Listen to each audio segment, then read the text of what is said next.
Imagine un instant la scène.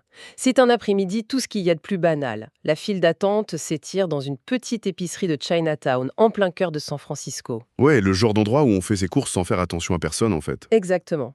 Et là, une femme regarde l'homme qui la précède à la caisse. Il tourne la tête. Leurs regards se croisent. Et pendant une fraction de seconde, une éternité absolue, elle réalise qu'elle plonge dans les yeux du fugitif le plus recherché de l'histoire criminelle française. Un homme qui est censé avoir été effacé de la surface de la Terre il y a 15 ans. C'est fou. Bonjour à toutes et à tous et bienvenue pour cette nouvelle plongée au cœur de nos sources. Je suis votre animatrice et je suis fascinée par le dossier qu'on va aborder aujourd'hui. Et bonjour, ravi d'être là. De mon côté, avec ma casquette de spécialiste, je suis prêt à analyser avec toi les rouages de cette affaire hors norme. Et quelle affaire! Nous sommes le vendredi 24 avril 2026, 15 ans, presque jour pour jour, après la découverte glaçante de ces 5 corps sous la terrasse du 55 boulevard Schumann à Nantes. L'affaire Xavier Dupont de Ligonnès. Le grand mystère français, oui. C'est ça. Et elle vient de connaître des rebondissements ahurissants aux États-Unis. Alors, pour cette exploration, on a rassemblé une vraie montagne de documents. On a des articles d'actualité très récents, dont des avis de recherche du Texas. Tout à fait. On a aussi pu éplucher des rapports d'expertise médico-légale de l'époque, des documents psychiatriques et même des retranscriptions d'interviews avec d'anciens policiers comme Gilles Gallo. Et notre mission aujourd'hui, c'est pas de refaire un énième résumé morbide de l'affaire. L'idée, c'est de disséquer la mécanique de cette disparition, comprendre la psychologie de ce que j'appellerais l'effacement. C'est le mot juste, ouais. Et bien sûr, on va analyser ces toutes nouvelles pistes de 2026 au Texas et à San Francisco pour tenter de résoudre l'équation de ce fugitif parfait. Et ce qui est fascinant ici, c'est que, pour comprendre où il est allé, il faut d'abord comprendre comment il a préparé son départ. Le contraste entre le père de famille classique et le logisticien du crime est terrifiant. C'est carrément un chef de projet morbide en fait. Ah mais totalement. On le voit dans l'héritage de la carabine 22 long rifle de son père. Il achète un silencieux. Il s'inscrit au club de tir Charles de Desjamonnières. Et le pire, c'est qu'il lui emmène ses fils. Ça glace le sang. Et puis il y a tous ces achats dispersés début avril. Des dalles adhésives, des sacs poubelles, du ciment à prise rapide. Et surtout, les 4 sacs de 10 kilos de chaux vive. Ouais, la chaux vive. Mais d'ailleurs, quand on lit les sources, il y a un truc purement logistique qui pose question. Maître Goldenstein, l'avocat de la famille, doute fortement qu'un homme seul ait pu faire ça. Il parle du fait de creuser, c'est ça? Voilà, on parle de déplacer 2 mètres cubes et demi de terre à la main, sous une terrasse qui fait à peine 1,20 m de haut. Le tout par un quinquagénaire qui se plaignait sans arrêt de maux de dos. Est-ce qu'on doit vraiment écarter l'hypothèse d'un complice? C'est une objection légitime. Sauf que ce qui ressort des rapports criminologiques, c'est l'absence totale de preuves de complicité directe sur la scène de crime. Pas une goutte de sang, pas de traces de lutte, Comment c'est possible du coup? à cause du lormétazépam. Il a neutralisé son épouse Agnès et ses 3 enfants avec ce puissant somnifère dans la nuit du 3 au 4 avril. Le meurtre s'est fait dans leur sommeil. Et pour Thomas, l'étudiant, il a attendu un guet-apens 48 heures plus tard. Après l'avoir ramené d'Angers sous un faux prétexte, c'est ça? Le dîner au restaurant, en tête-à-tête juste avant? Exactement. Et concernant les complices potentiels, la police a interrogé ses amis proches, comme Emmanuel Teneur ou Michel Rétif. Ils étaient sous son emprise, certes, mais ils ont été innocentés. Même s'il y a toujours eu l'ombre de l'église de Philadelphie, le groupe de prière aux dérives sectaires de sa mère Geneviève, qui planait sur l'affaire. Ouais, mais sur l'acte en lui-même, il était seul. La chaux vive, par exemple, ça montre qu'il pensait à tout. Ça accélère la décomposition et ça masque les odeurs. C'était fait pour acheter du temps pour qu'il puisse creuser à son rythme. Bon, décortiquons tout ça. Parce que la mention de la mère et de sa secte, c'est le pont parfait pour aborder le mobile. Pourquoi faire une chose pareille? Là, il faut regarder du côté de la fracture entre son ego et sa réalité. C'est le cœur du problème. C'est clair. D'un côté, on a cet héritage aristocratique, cette image de la famille modèle. Et de l'autre, une faillite totale. Le fameux système de Ponzi, les 4 mois de loyer hors terre. Et les 50 000 € volés à son ancienne maîtresse pour son fumeux projet Cristal. Ah oui, Catherine ou Caroline V selon les sources. Mais ce qui m'a le plus choqué dans les documents, c'est ce fichier informatique effacé.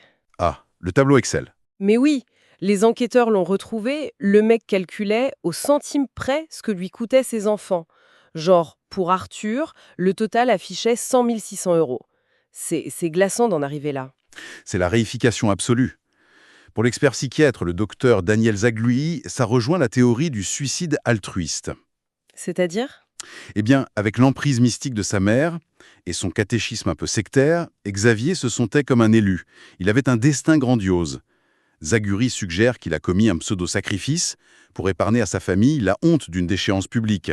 D'accord. Mais attends, l'hypothèse du sacrifice religieux pour aller au paradis, ça semble super noble sur le papier. Mais en réalité, cet homme escroquait sa maîtresse.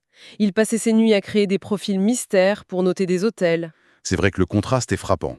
en exigeant des comptes rendus détaillés par email, s'il te plaît. Enfin, on n'est pas du tout face à un saint tourmenté, on est face à un monstre de contrôle compulsif, non? Ah, mais tu as parfaitement raison. Et cela soulève une question essentielle sur le fonctionnement de son cerveau. C'est ce qu'on appelle le clivage du moi. C'est typique des personnalités narcissiques. Le clivage, genre il compartimente. C'est exactement ça. Il compartimente de manière extrême.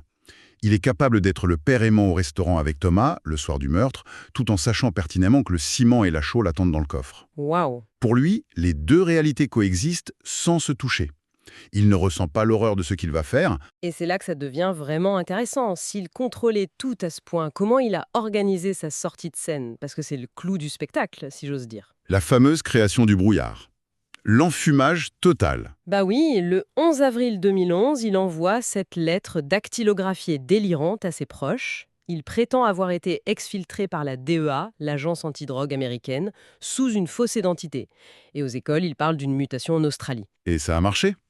Ça a semé le doute suffisamment longtemps pour lui donner une longueur d'avance cruciale. Mais son itinéraire physique est tellement étrange. Entre le 10 et le 15 avril, il fait Toulouse, le Vaucluse. Il dort même dans un hôtel de luxe où il donne son vrai prénom, Xavier Laurent. Oui, il passe aussi par la Seine-sur-Mer. Et selon Rétif, c'est là qu'il aurait pu obtenir de faux papiers. Jusqu'à l'arrivée à Roquebrune-sur-Argence. Il retire 30 € au distributeur, en sachant très bien qu'il est filmé, puis la nuit au Formule 1. Avec le message caché à la caméra de vidéosurveillance. Ah, ces détails. Il a le livre Glacé de Bernard Minier sous le bras, un bouquin où le tueur fait disparaître les corps et conclut que la mort éteint le crime. C'est de la provocation pure. Totalement. Et puis il laisse sa voiture bien en évidence, il sort avec une housse de costume qui pourrait cacher la carabine. C'est comme s'il signait une mise en scène de suicide dans le massif des morts. Mais c'est trop parfait. C'est presque une insulte à l'intelligence des enquêteurs. C'est pour ça que je parle de brouillard. Le fugitif maîtrisait l'art militaire de la déception. Il laisse des fausses pistes évidentes. Ça rappelle d'ailleurs énormément l'affaire John List aux États-Unis. John List, le mec des années 70. Oui, en 1971, quintuple meurtre familial, un mobile à la fois religieux et financier. Et il a fui pendant 18 ans sous une nouvelle identité avant d'être retrouvé. Xavier a probablement étudié ce cas. C'est dingue. Et puis il y a la théorie de l'ancien policier Gilles Gallou, le message vocal laissé à Rétif, indice à creuser, novembre 90. Voilà. En novembre 90, Xavier prenait souvent un vol Delta Airlines entre Nice et New York. Gallou pense que c'était son plan d'évasion. S'envoler tranquillement avant même qu'on découvre les corps. Mais tu sais, quand on regarde comment le système s'emballe face à un fantôme, c'est pathétique. La notice bleue d'Interpol, par exemple. Ah, l'affaire de Glasgow. Oui, en 2019, l'arrestation de ce pauvre retraité, Guy Joie, c'était un fiasco médiatique absolu.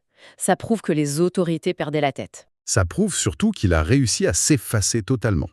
Mais justement, ce fantôme qui a échappé à tout le monde pendant 15 ans vient peut-être de commettre une erreur fatale. Ce qui nous ramène à notre actualité brûlante de 2026. La piste américaine s'embrase littéralement. Et pas qu'un peu. Fin mars 2026, le shérif du comté de Brewster, au Texas, lance un avis de recherche officiel. Il parle d'un signalement très sérieux datant de 2020. Un homme avec un fort accent français aperçu avec un labrador noir. Et on connaît l'amour de Xavier pour les chiens. Et la connexion avec la ville d'Alpine, au Texas, où il aurait côtoyé cette femme nommée Mindy. Exactement. Mais le clou, c'est ce témoignage révélé en avril dans l'émission TBT9. Catherine, une Nantaise qui lui louait sa maison à Pornic. C'est elle dans l'épicerie à Chinatown à San Francisco. Le fameux regard croisé. Voilà, elle affirme l'avoir reconnu formellement, les yeux dans les yeux, et boum, l'homme s'enfuit en courant. Mais moi j'ai une vraie question technique là-dessus. Vas-y. Dans un monde post-2001, avec la reconnaissance faciale, les empreintes, le système ESTA, Comment un type passe les douanes américaines et vit incognito pendant 15 piges? C'est pas crédible. Alors, si l'on relie cela à la situation dans son ensemble, n'oublie pas ses expériences professionnelles passées. Il était visiteur mystère pour des hôtels. Ah, c'est vrai. Il passait sa vie à se créer de fausses identités, à mentir sur qui il était, à se fondre dans le décor. C'était un expert de la dissimulation au quotidien. D'accord, mais ça n'explique pas comment il a pu rester caché si longtemps sans que personne ne parle. Pourquoi ces témoins attendent 2026 pour sortir du bois? C'est là que le timing est crucial. Février 2026. Le décès de sa mère? Exactement. Geneviève meurt à Tacorin, 16 ans. Elle a toujours cru à son innocence, elle dirigeait ce groupe de prière. Elle était, d'une certaine manière, son ultime protection logistique et spirituelle. Genre la peur de la secte. En grande partie, oui. S'il n'a plus personne à protéger en France, ni personne pour intimider indirectement les témoins, les verrous sautent.